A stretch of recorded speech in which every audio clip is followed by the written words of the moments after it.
Today is the day.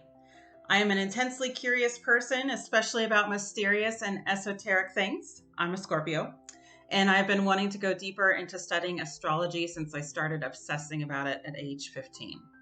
What better way to hold myself accountable than with a 90-day challenge? So here goes. This idea came to me on a new moon, as ideas often do, and I'm starting and ending it on a full moon. So we'll start with moon impacts.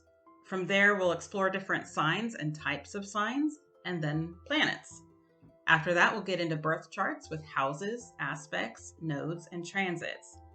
Then we'll explore compatibility with other signs. And lastly, we'll use this knowledge to actually make predictions, and I will make my first attempt at readings for each sign to close the year.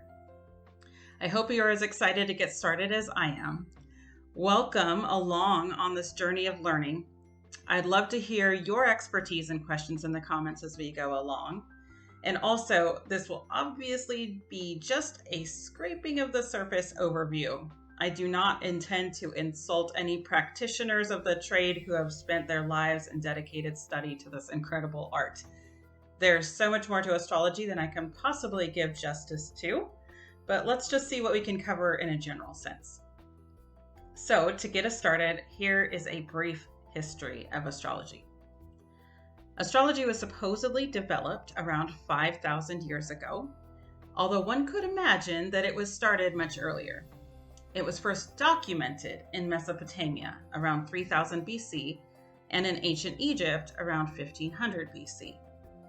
Chinese astrology was first documented around 500 BC. It was the Greeks who developed the modern Western version of astrology, and from there it traveled to Arabia and then to Europe in the Middle Ages. Interest was reignited during the wave of spiritualism in the 1800s, and Carl Jung refined it in the 1960s and 70s. Astrology studies the impacts planets and stars have on our personalities and potential destinies.